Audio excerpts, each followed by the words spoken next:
యోహాను సువార్త 19వ అధ్యాయం 26వ వచనం. యేసు తన తల్లియు తాను ప్రేమించిన శిష్యులను దగ్గర నిలిచినుట చూచి, అమ్మా ఇదిగో నీ కుమారుడు. తర్వాత శిష్యుని చూచి, ఇదిగో నీ తల్లి అని అతనితో చెప్పాను. చాలండి. చదవబడినటువంటి మాటలు, ఈ యొక్క వాక్కును మనం ఆలోచన చేస్తే ప్రియులారా, యేసు ప్రభు వారు శిలువపై ఉన్నటువంటి సమయంలో ఆయన ఒకసారి చూచాడంట. చూచిన వెంటనే దగ్గర ఎవరు కనబడారంటే ఆయన తల్లి, ఆయన ఎంతగానో ప్రేమించినటువంటి శిశువు ఇద్దరు ఆయన దగ్గరగా కనబడారంట. దగ్గర కనబడినటువంటి వెంటనే తల్లితో మాట్లాడుతున్నాడు. ఏమని? ఈయన నీ కుమారుడు. శిశుని చూస్తూ ఈమె మీ తల్లి, ఈమె ఇదిగో నీ తల్లి అనేటువంటి మాట చూస్తున్నప్పుడు, ఈ మాట మనకు అర్థం కావాలంటే ఖచ్చితంగా కొన్ని విషయాలు నేను చెప్తాను, జాగ్రత్త వినండి. ఈ మూడవ మాట అర్థం కావాలంటే ఖచ్చితంగా మనకు కొన్ని విషయాలు తెలియాలి. యేసు ప్రభు తర్వాత పుట్టినటువంటి సహోదరులు సహోదరి మనలో ఉన్నారు. అంటే యేసు ప్రభు వారికి మన భాషలో చెప్పాలంటే పిల్లరా తమ్ముళ్ళు ఉన్నారు. ఏమన్నారు? తమ్ముళ్ళు ఉన్నారు. వాళ్ళ పేర్లు కూడా రాయబడ్డాయి. వాళ్ళ పేర్లు కూడా మత్తయి సువార్త 13:55 వచనంలో చదవగలిగితే త్వరగా చదవండి. మత్తయి సువార్త 13వ అధ్యాయము 55వ వచనం. ఎందుకు ఈ విషయాలు చెప్తున్నట్టు కదా? కాదా? కాదా? యాకోబు, యోసేపు, సీమోను, యూదయ అనేవారు సోదరులు కారా? చాలు. అంటే ఇక్కడ రాయబడినటువంటి పేర్లు యేసు ప్రభు వారి యొక్క తమ్ముళ్ళ పేరు, సహోదరుల పేర్లు రాయబడినట్టు మనం చూస్తున్నప్పుడు విషయం ఏంటంటే ఈ మూడవ మాట మనకు అర్థం కావాలంటే ఖచ్చితంగా యేసు ప్రభు వారి యొక్క కుటుంబ పరిస్థితులు ఎలా ఉన్నావో మనకు తెలియాలి. జాగ్రత్తగా యేసు ప్రభు వారికి ఒక కుటుంబం ఉంది. ఆ కుటుంబంలో కొన్ని పరిస్థితులు మనకు తెలియాలి. ప్రతి కుటుంబంలో కొన్ని పరిస్థితులు ఉంటాయి. మీ కుటుంబంలో పరిస్థితులు కొన్ని ఉంటాయి. అలాగే యేసు ప్రభు యొక్క కుటుంబం ఉంది. ఆ కుటుంబంలో పరిస్థితులు మనకు తెలిస్తే ఆ కుటుంబంలో యొక్క పరిస్థితులు ఏంటో మనం తెలుసుకోగలిగితే ఈ మాట ఎందుకు చెప్పాడో మనకు అర్థమవుతుంది. ఇప్పుడు తను ప్రేమించినటువంటి శిష్యునికి తల్లిని అప్పగిస్తున్నాడంటే యేసు ప్రభు తర్వాత ఉన్నటువంటి తమ్ముళ్లకు ఆయన అప్పగించవచ్చు కదా. యేసు ప్రభు వారు తర్వాత పుట్టినటువంటి తమ్ముళ్ళు సహోదరులు వారికి అప్పగించవచ్చు కదా. వారి యొక్క తల్లి గాని వారి యొక్క అమ్మగారిని మనం ఆలోచన చేస్తే పిల్లరా, అసలు తమ్ముళ్ళు అక్కడికి శిలువ దగ్గరికి రాలేదు. ఆ శిలువ మరణం దగ్గరికి సహోదరులు రాలేదు. కానీ ఈ మాట మనకు అర్థం కావాలంటే ఖచ్చితంగా ప్రియులారా యేసు ప్రభు యొక్క కుటుంబ పరిస్థితులు ఎలా ఉన్నావో మనమందరం చూడబోతున్నాము. ఆ కుటుంబంలో పరిస్థితుల యొక్క మధ్యలో ఆ కుటుంబంలో ఉన్నటువంటి కొన్ని పరిస్థితులు మనం తెలుసుకోగలిగితే ఖచ్చితంగా ఈ మాటను మనం అర్థం చేసుకోవడానికి అవకాశం ఉంటుంది ప్రియులారా, అవకాశం ఉంటుంది. ఆ పరిస్థితులు ఏమో కొన్ని మాటలు మనం చూద్దాము. అంతకంటే ముందుగా చూడండి యోహాను సువార్త. చాలా నీట్గా చదవాలి, చక్కగా చదవాలి, చక్కగా వినాలి. యోహాను సువార్త 2వ అధ్యాయము 12వ వచనం. ప్రియులారా మనం వింటున్నాము యేసు ప్రభు వారి కుటుంబ పరిస్థితులు. చెప్పండి ఏం వింటున్నాము? ఫస్ట్ చెప్పినది వినండి. నేను ఏం చెప్తున్నానంటే మనం వింటుంది యేసు ప్రభు వారి యొక్క కుటుంబ పరిస్థితులు. ఒకసారి చెప్పండి అందరూ. యేసు ప్రభు వారి యొక్క కుటుంబ పరిస్థితులు వింటున్నాం. ఇప్పుడు చదువుతాం. యోహాను సువార్త 2వ అధ్యాయము 12వ వచనం. అటు తర్వాత ఆయనయు అంటే యేసుక్రీస్తు వారియు ఆయన తల్లియు ఆయన సహోదరులను ఆయన శిష్యులను కపెర్నహూమునకు వెళ్ళి అక్కడ కొన్ని దినములు ఉండిరి. జాగ్రత్తగా కపెర్నహూము అనేటువంటి ఊర్లో ఎవరెవరు ఉన్నారంట? యేసు ప్రభు ఉన్నాడంట, తర్వాత ఆయన తల్లి ఉందంట, తర్వాత ఆయన శిష్యులు ఉన్నారంట, తర్వాత ఆయన ఎన్ని రోజులు ఉన్నారు? ఎన్ని రోజులు ఉన్నారు? కొన్ని దినములు ఉన్నారు. బాగా వెళ్ళారు. అర్థం చేసుకోండి, అర్థం చేసుకోవాలి. ఏదో గుడ్ ఫ్రైడే వచ్చినాము, చెప్పినాము, విన్నాము, పాడినాము, వెళ్ళినాము అన్న కాకుండా ఖచ్చితంగా కొన్ని విషయాలను మనం నేర్చుకొని వెళ్ళేటువంటి వారిగా ఉండాలి. కుటుంబ పరిస్థితులు చూస్తే ఇక్కడ ఎలా కనబడుతుంది? చాలా చక్కగా కనబడుతున్నారు. యేసు ప్రభువారు కనబడుతున్నారు, వారి అమ్మగారు, తల్లిగారు, మరియమ్మ గారు కనబడుతున్నారు, తర్వాత సహోదరులు కనబడుతున్నారు, ఆయనను వెంట ఉన్నటువంటి శిష్యులు కూడా ఉన్నారు. అందరూ కలిసి ఎక్కడ ఉన్నారట? ఒక ప్రాంతంలో ఉన్నారు. కపెర్నహూములో ఉన్నట్టుగా మనం చూస్తున్నాం. ఎన్ని దినాలు ఉన్నారంటే కొన్ని దినములు అని రాయబడింది. ఎన్ని దినాలు? కొన్ని దినాలు చాలా చక్కగా గడిపేస్తున్నారు. చాలా చక్కగా ఉన్నవి. చాలా చక్కగా ఉన్నటువంటి పరిస్థితులలో పిల్లరా కొన్ని విషయాలు మనం ఆలోచించబోతున్నాము. ఇప్పుడు రండి మార్కు సువార్తలో పిల్లరా కుటుంబంలో పరిస్థితులను మనం ఆలోచించబోతున్నాము. మార్కు సువార్త 3వ అధ్యాయము పిల్లరా, 3వ అధ్యాయము 20 ఆయన ఇంటిలోనికి వచ్చినప్పుడు జనులు మరలా గుంపులు కూడి వచ్చిరి కనుక భోజనము చేయుటకైనను వారికి వీలు లేకపోయేను. ఆయన ఇంటి వారు సంగతి విని ఆయన మతి చెల్లించి ఉన్నదని చెప్పి ఆయనను పట్టుకొనబోయిరి. జాగ్రత్తగా ఎవరింటి గురించి మనం ఆలోచన చేస్తున్నాము? ఏ కుటుంబం గురించి ఆలోచన చేస్తున్నాము?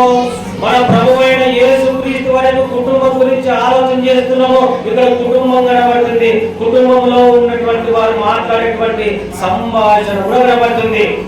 కుటుంబంలో భోజనం చేయడానికి కూడా స్థలము లేదన్న ప్రజలు. అలాంటి సమయంలో ప్రియులారా ఆయన పరిస్థితి ఎలా ఉందో చెప్తున్నాడు. ఆయన ఇంటి వారి సంగతి విని ఆయన ఎక్కడ వెనువెంట ఉన్నా, ఆయన వెనువెంట చాలా మంది ఆయన వెంబడిస్తున్నారు. ఆయన ఎక్కడ ఉంటే అక్కడ ప్రజలు తండోపతండాలుగా ఆయన వెనువెంట ఉన్నారు. ఆయన ఎక్కడికి పోయినా ఫాలోయింగ్ మామూలుగా లేదు. అలాంటి పరిస్థితులన్నింటినీ చూసినటువంటి వాళ్ళు ఇంట్లోకి వచ్చిన తర్వాత ఆ సంగతి విని ఏమంట? యేసు ప్రభు వారికి మతి చెల్లించి ఉన్నదని ఆయనను పట్టుకొనబోయి. ఎవరు? ఇంటి వారే. యేసు ప్రభు వారు కుటుంబంలో ఉన్నటువంటి ఇంటి వారే, ఆయన సహోదరులే, ఆయన తమ్ముళ్ళే. యేసు ప్రభు వారికి ఏమంటే మతి చెల్లించింది అనుకున్నారంట. మతి చెల్లించిందని పట్టుకొనబోయారంట. పిల్లరా కుటుంబ పరిస్థితులు చేంజ్ అవుతున్నాయి. జాగ్రత్తగా కుటుంబ పరిస్థితులలో కొన్ని తేడాలు కనబడుతున్నాయి మనకు. అంటే యేసు ప్రభు వారు చేస్తున్నటువంటి అద్భుతాలు కావచ్చు, ఆశ్చర్య కార్యాలు కావచ్చు, అన్ని చేస్తుంటే పిల్లరా అవి చూసినటువంటి, అవి విన్నటువంటి ఈ కుటుంబం వారు ఏం చేస్తారంట? ప్రభువుకి ఏం చేసిందంట? మతి చెల్లించిందని పట్టుకొనబోయారంట. అమ్మా తల్లిలో వినండి, మళ్ళా మాట్లాడుకుందాం.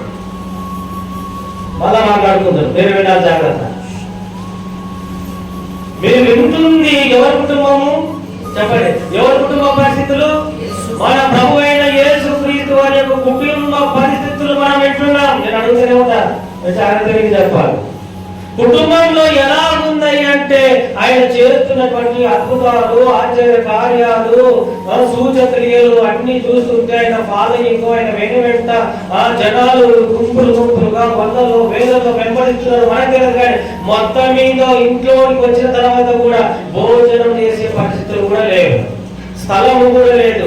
ఆ స్థితిని చూసినటువంటి కుటుంబం వాళ్ళు ఈయనకి ఏమైందంటే మతి చెల్లించింది అని పట్టుకొని పోయారు. ఈయన ఎవడా?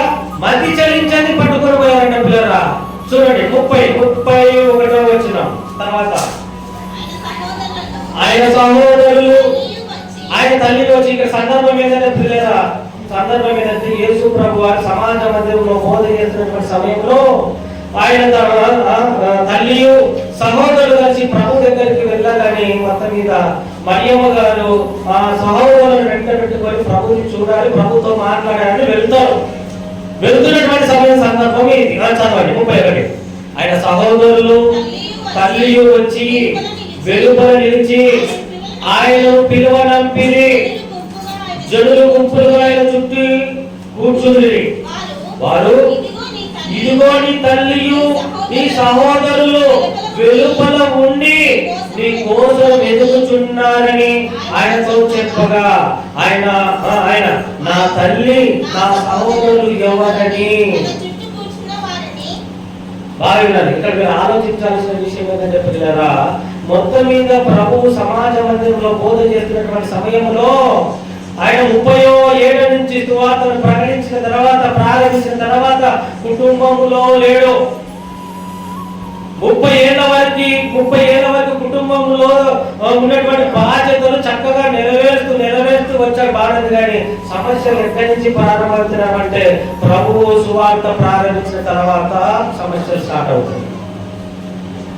కుటుంబంలో అన్నదమ్ముల మధ్యలో, మన భాషలో మాట్లాడితే అన్నదమ్ముల మధ్యలో విభేదాలు ఏర్పడుతున్నవి.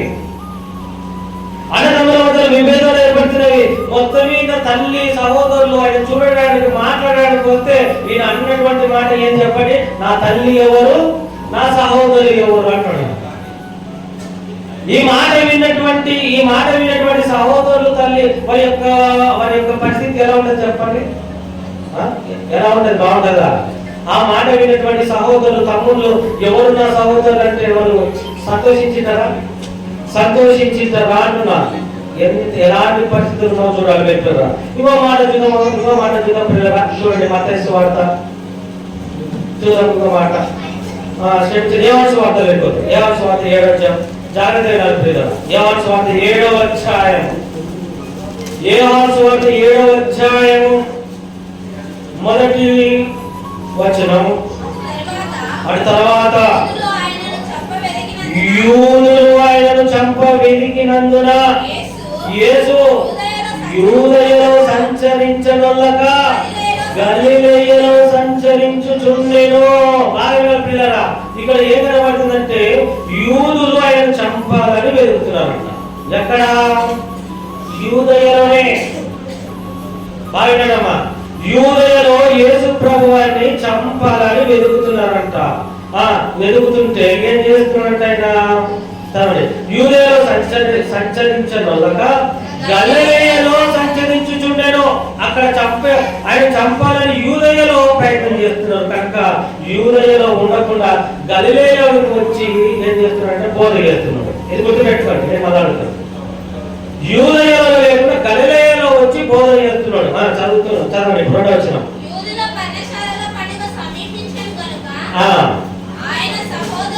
ఆయన సహోదరులు ఆయనను చూచి నువ్వు చేయుచున్న క్రియలు నీ శిష్యులు చూచినట్లు ఈ స్థలము విడిచి యూదయకు వెళ్ళము. బాగా పిల్లలు మీరు అర్థం చేసుకోండి. ఇక్కడ ఎవరు మాట్లాడుతున్నారు ఈ మాటలు? ఆయన సహోదరులు మాట్లాడుతున్నారు. ఏమని మాట్లాడుతున్నారు? ఆయనను చూచి నువ్వు చేయుచున్న క్రియలు నీ శిష్యులు చూచున్నట్లు. నువ్వు ఎక్కడికి పోవాలి? యూదయకు పో. ఎక్కడ పోవాలి? యూదయకు పో. యూదయలో ఏముంది? యూదయలో యేసు ప్రభువాన్ని ఏం చేయాలని చూస్తున్నారు? చంపాలని చూస్తున్నారు. బాగా యూదయకు పోమంటున్నారు సహోదరులు తమ్ముళ్ళు. యూదయలో చంపాలని చూస్తున్నారు. అంటే ఇప్పుడు తమ్ముళ్ళు ఏం కోరుకుంటున్నాడు తెలుసా? నువ్వు యూదయకు పోయి వాళ్ళ చేతులు చంపబడాలి. అంటే తమ్ముళ్ళు ఏం కోరుకుంటున్నారంటే యేసు ప్రభువే వారి యొక్క చావును కోరుకుంటున్నారు. అర్థమవుతుందా? యేసు ప్రభు వారి యొక్క చావు, మరణాన్ని కోరుకుంటున్నారు పిల్లరా. మరణాన్ని కోరుకుంటున్నట్టుగా మనం చూస్తున్నాము. 5వ వచనము ఒకసారి చదవండి. 5వ వచనం. ఆయన సహోదరులైనను ఆయన యందు విశ్వాసముంచలేదు. ఏమంట?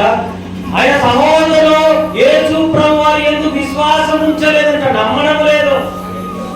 ఎవరెవరో నమ్ముతున్నారు కానీ సొంతంగా ఒకే కడుపులో అంట కదా, ఒకే కడుపులో పుట్టినటువంటి ఎవరు? సహోదరులు తమ్ముళ్ళు ఆయన యందు విశ్వాసము ఉంచడం లేదు. ఎవరు అర్థమవుతున్నాయి మీకు? అర్థమవుతున్న చేతులు. మనం వింటున్నది మన ప్రభువైన యేసు క్రీస్తు వారి యొక్క కుటుంబ పరిస్థితులు. ఒకనాడు యేసు ప్రభు వారి యొక్క కుటుంబం చాలా చక్కగా కనబడింది మనకు. ఆయన తల్లి, ఆయన శిష్యులు, తర్వాత ఆయన సహోదరులు అందరూ చక్కగా ఒక ప్రాంతంలో నివసిస్తూ చాలా చక్కగానే ఉన్నారు. కొంతకాలమైన తర్వాత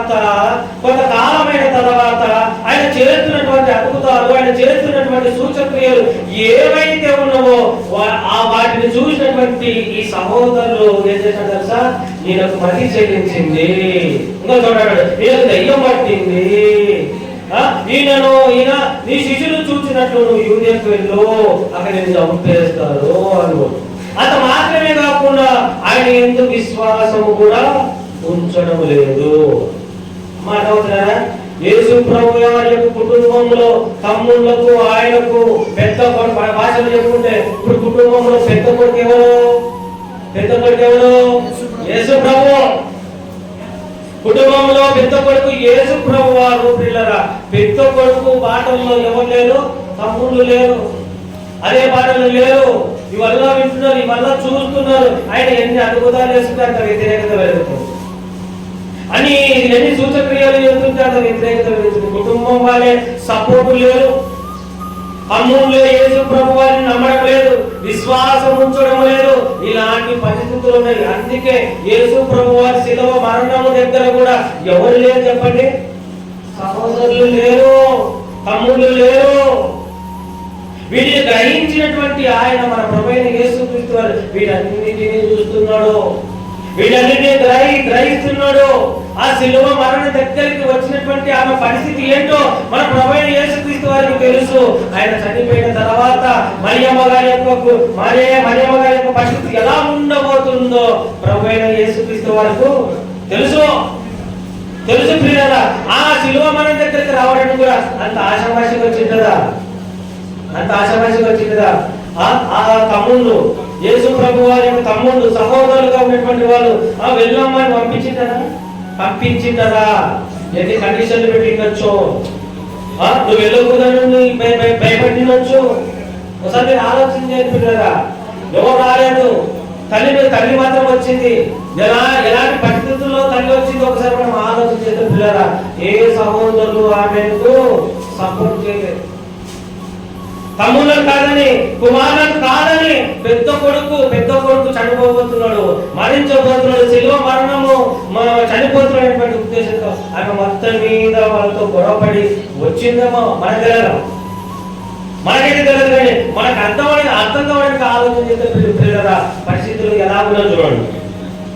మొత్తం మీద మన ప్రభువైన యేసుక్రీస్తు వారు ఆ శిలువ మరణంలో ప్రాణం పెట్టబోతున్నాడు. చివరి క్షణంలో కూడా ఎవరి గురించి ఆలోచిస్తున్నాడంటే తల్లి గురించి ఆలోచన చేస్తున్నాడు, తల్లిని ఉద్దేశించి ఆలోచన చేస్తున్నాడు. పిల్లరా, ఒక్కసారి శిలువపై ఉండి ఆలోచన చేస్తున్నాడు. పిల్లరా, ఒక్కసారి శిలువపై ఉండి తేరు చూసాడంట, ఇద్దరు కనబడారంట, తల్లి కనబడిందంట, ఆయన ప్రేమించినటువంటి శిష్యుడు కనబడేసరికి ఇద్దరు, అమ్మా ఇదిగో నీ కుమారుడు, శిష్యుని వైపు చూసి ఇదిగో నీ తల్లి అని చెప్పాడు. పిల్లరా, ఇదిగో అని చెప్పాడు. పిల్లరా, పరిస్థితులు బాగలేవు. ఆయన చనిపోయిన తర్వాత తల్లిని ఎవరి దగ్గరకు రాణిస్తారో రానినా తెలియదు, ఇంటిలోనికి రాణిస్తారో రాని తెలియదు. కానీ మొత్తం మీద తల్లి పట్ల తీసుకున్నటువంటి బాధ్యతలు ఉద్దేశించి చూస్తే ఎంత గొప్పగా ఆలోచిస్తున్నాడో చూడాలి. తల్లి పట్ల యేసుక్రీస్తు వారికి ఉన్నటువంటి బాధ్యతలు మనం ఆలోచిస్తే పిల్లరా, ఊకనే రాబడిందా? తల్లిదండ్రులను సన్మానించమని చెప్పినటువంటి ఆయన మరి సన్మానించకుండా ఉంటాడా? చూడకుండా ఉంటాడా అని మనం ఆలోచన చేస్తుంటా. ఆయన మరణిస్తూ కూడా తల్లిని శిష్యునికు అప్పగిస్తున్నాడు. ఈ మాటను ఉద్దేశించి మనం ఏమైనా నేర్చుకునేవి ఉన్నవా? మనం ఆలోచన చేస్తే విన్నాం బాగున్నది, కుటుంబ పరిస్థితులు బాగలేవు, ఒక రోజు బాగున్నవి, తర్వాత బాగలేవు, సహోదరులు వ్యతిరేకంగా ఉన్నారు. ఈ మాటను ఉద్దేశించి మనం ఏమైనా నేర్చుకోవాలంటే అదే క్రీస్తు రక్తంలో కడగబడినటువంటి మనము ప్రియులారా ఖచ్చితంగా నేర్చుకునేవి ఏమైనా ఉంటాయి. ఖచ్చితంగా నేర్చుకునేవి చాలా ఉన్నవి. ఈరోజు క్రీస్తు రక్తంలో కడగబడినటువంటి మనమే మన పరిస్థితులు ఎలా చెప్పండి పిల్లరా. ఒక స్థితిలోనికి రాగానే తండ్రిని పట్టించుకునేటువంటి వాళ్ళు ఉన్నారంటారా? ఉన్నారంటారా? చాలా మంది లేరు. ఒక స్థితి రాగానే తల్లిని అనాథాశ్రమంకి పంపేయడము. ఒక ఇద్దరు లేదా ముగ్గురు కుమారులు ఉంటే ఒక నెల అమ్మను నువ్వు పెట్టుకో, ఇంకొక నెల నేను పెట్టుకుంటా. పరిస్థితులు అమ్మకు అనారోగ్యంగా ఒకవేళ ఉంటే ఒక నెల టాబ్లెట్స్ నువ్వు ఇప్పి, ఒక నెల చెప్పండి నేను ఇప్పిస్తా. ఉండేలా పరిస్థితులు ఉన్నావా లేవా? ఏమ్మా తెలుగేనా? తెలుగు కాకుండా కన్నడ, హిందీ మాట్లాడబట్టి వాళ్ళు ఎవరైనా ఉన్నారా? జాగ్రత్తగా నేను ఏమడుతున్నాను, ఈ మాటను విన్నటువంటి మనము నేర్చుకోవాల్సినటువంటి ఏమైనా ఉంటే ఖచ్చితంగా ఉన్నవి. తల్లిదండ్రులను సన్మానించాలి, తల్లిదండ్రుల బాధ్యతలు మనం పట్టించుకోవాలి, తల్లిదండ్రుల మంచి చెడు మనం చూసుకోవాలి. ఈ రోజు బయట వాళ్ళని పక్కన పెడతాము, ప్రభుని అంగీకరించే వాళ్ళని పక్కన పెట్టేద్దాము. క్రీస్తు రక్తంలో కడగబడినటువంటి మన పరిస్థితి ఏంటి? మన పరిస్థితి ఏంటి? తల్లిదండ్రులను సన్మానిస్తున్నావా? తల్లి తండ్రి యొక్క బాధ్యతలు చూసుకుంటున్నామంటే వాటాలు వేసుకుంటున్నాము, వాటాలు వేసుకొని తల్లిని చూసుకుంటున్నాము.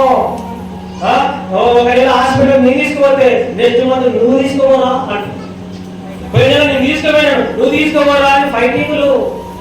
తల్లికి 1000 రూపాయలు నేను ఇస్తా, వచ్చే నెల నువ్వు 1000 రూపాయలు. ఉండగలేవు పరిస్థితులు. ఒక స్థితి రాగానే ఒక ఉన్నత స్థాయి రాగానే తల్లిని విడిచిపెట్టి తండ్రిని విడిచిపెట్టి ఇష్టానుసారంగా బ్రతకడం లేదా అంటున్నా నేను. ఈరోజు దేవుని పిల్లల్లో ఖచ్చితంగా ప్రియుల తల్లిదండ్రులను సన్మానించాలంటే వాళ్ళు మరణించేంత వరకు పిల్లల యొక్క బాధ్యత. వారి కష్టాలు, నష్టాలు, అనారోగ్య పరిస్థితులు ఏమి వచ్చినా మనం విడిచిపెట్టకూడదు. అనాథాశ్రమాలలో మనం ఉంచకూడదు. చాలా మంది గొప్పగా చెప్తారు, మంచి ఉద్యోగాలు చేస్తూ ఉంటారు, 1,00,000 రూపాయలు 2 లక్షల శాలరీస్ వస్తూ ఉంటాయి. వాళ్ళు మాట్లాడేటువంటి మాట ఏం తెలుసా? మాకు 2 లక్షల ఉద్యోగం వస్తుంది కదా, మేమైతే చూసుకోలేం కానీ అనాథాశ్రమంలో ఉంచుతాము, అక్కడ 10,000 20,000 మేము పంపిస్తాము అంటారు. కరెక్టా? అది కరెక్టా? కాదు ప్రియుల, కాదు. కనుక ఖచ్చితంగా మీరు తల్లిదండ్రులను సన్మానించాలి. ఈ రోజు పరిస్థితులు ఎట్లనే తెలుసా? ఈ మాటను ముగిస్తూ మీకు తెలియజేసేటువంటి విషయం ప్రియుల, తల్లిదండ్రులకు ఒక ముద్ద భోజనం కూడా పెట్టలేనటువంటి పరిస్థితుల్లో, ఒక ముద్ద కూడా భోజనం పెట్టలేని పరిస్థితుల్లో తల్లిదండ్రులు ఆకలైతే పిల్లలకు చెప్పి పంపించాలి, మన వాళ్ళకు చెప్పి పంపించాలి. మొదలైన పరిస్థితులు ఒక ముద్ద కోసమే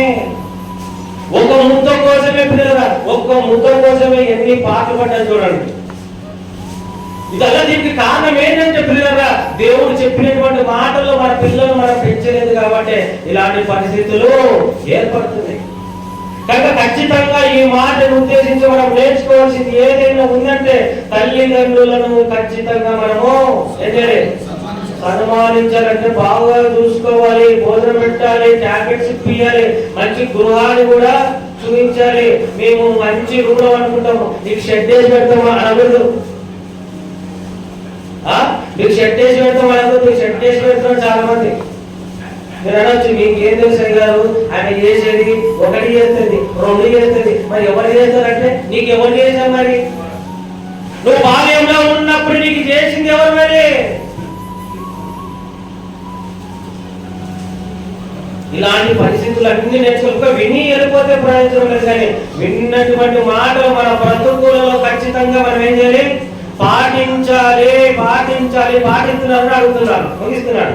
పాటిస్తున్నారని అడుగుతున్నాడు. మీ అత్త మామలు కూడా తల్లిదండ్రులుగా భావిస్తే భోజనం పెడుతున్నారా? నీళ్ళు ఇస్తున్నారా? టీలు కాఫీలు ఇస్తున్నారా? కొంతమంది ఇస్తున్నారు కానీ విమానాల గురించి మాట్లాడుతున్నారు. విమానాల గురించి మాట్లాడుతున్న పిల్లలు ఖచ్చితంగా బ్రతుకున్నప్పుడే బాగా చూసుకోండి. చచ్చిపోయినప్పుడు వస్తాడు, నా దేవునికి కొన్ని నీళ్ళు వస్తా అంటారమ్మా. ఎప్పుడు? పోయినప్పుడు. బతుకున్నప్పుడు నీళ్ళ చెంపు కూడా ఇయ్యారు. బ్రతికినప్పుడు నీళ్ళ చెంపు ఇయ్యారు కానీ చనిపోయినప్పుడు ఎక్కడి నుంచి వస్తుందో ఏడుపు తెలియదు. గ్యాపులు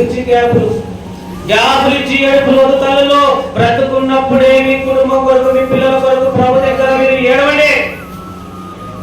ప్రభు దగ్గర ఏడవండి పిల్లల. మీ బ్రతుకులు మార్చగల దేవుడు మన దేవుడు. కనుక ముగిస్తూ మీకు తెలియజేసేటువంటి విషయం చెప్పండి. ఏమనేది? ఏ మాట? అమ్మా చదవండి. 19:26. అమ్మా ఇదిగో నీ కుమారుడు, శిష్యుని వైపు చూసి ఇదిగో నీ తల్లి.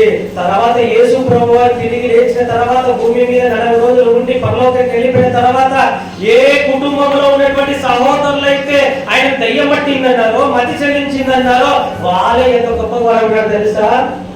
చాలా గొప్పగా ప్రాణాలను సహితము పెట్టి బ్రతికిన తర్వాత, అదే యేసు ప్రభు వారికి అంత వ్యతిరేకంగా ఉన్న తర్వాత, తెలుసుకున్న తర్వాత చాలా గొప్పగా బ్రతకాలి పిల్లరా.